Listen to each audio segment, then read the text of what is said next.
Okay, this video is for Hamp 02, coaches a U-16 team, and the question's about a winning first and second balls, or maybe, first and second balls. They're not reacting quick enough.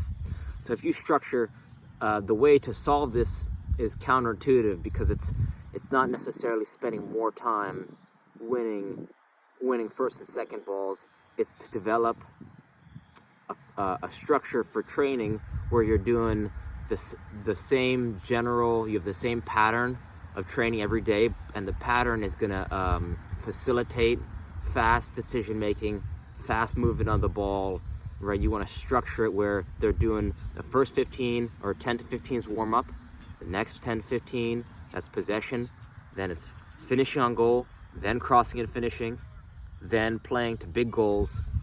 You split your whole team up into 3 teams. The team that's sitting out has one touch, and they're on the outsides, right? One touch as bumpers, neutral players. And then you have the 2 teams on, and you bring the goals in close, and you bring the field in tight, so that they're making rapid decision making. And I wouldn't limit the touch count when they're playing goals. Possession, you can limit the touch count. You start unlimited, then go to 2 touch, and then maybe 1 touch, or then you could limit it, have unlimited first, then do 2 touch with 1 on the takeover, and then 10 to 15 minutes of that, then right into finishing on goal, then crossing and finishing, then right into 3 teams, right? 1 sitting out, playing to big goals. And what this does, it replicates each one of these things. It replicates a full game, because it's the most important things that comprise the whole game, right? Possession, finishing on goal, crossing and finishing, playing to big goals. And when you split the teams into 3, it'll keep them super competitive, and even the neutral players will stay locked in, and because they want to get play, right? So what this is going to do is going to train quick decisions, and it's going to train your team to move the ball fast. And when those things happen, they'll start to, right, when your teams get knocked off because you're losing a 50-50 ball, or you're losing the team that works hard to win the 50-50 or the first and second balls, that team will stay on and be rewarded for that. So now you're gonna improve your problem, but you're gonna do it in a way that right. So when your players start to see the sequence of training, they're gonna anticipate it, and they're gonna be flying. They're gonna be buzzing, because they're gonna know what's gonna happen is that, one, you're not rewarding them for playing in tight on a tight field to big goals. That's key. That's key, because if it's not fun, if it's not competitive, then there's some coaches who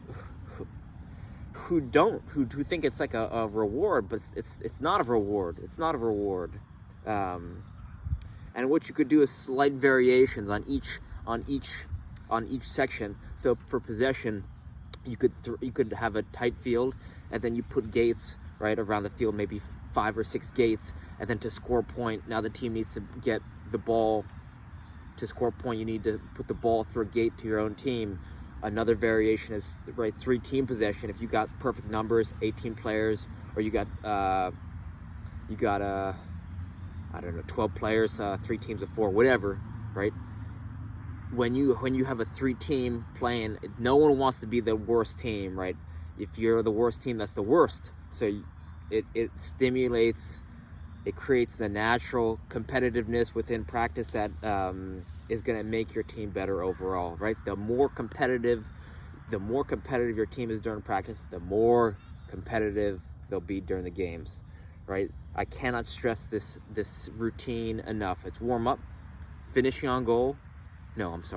Warm up, possession, finishing on goal, crossing and finishing, playing to big goals, 3 teams, 1 team as a bumper with 1 touch. For finishing, when I mean finish on goal, just one line, ball player plays himself in, and then just tucks it away on the side netting. After 10 minutes of that, you could do volleys, right? Player faces you, and then you're facing the goal, you throw it over their head, they spin around, great contact on the ball. and you can have this with or without goalies. If you have a goalie that either goalies that show up for practice or don't show up, you could just run this wherever. And even in playing to big goals, if you don't have traditional goalies, you could do Roman goalies, right? Sweeper, keeper things. So I hope this helps. Reach out if you have any questions. All right, thanks.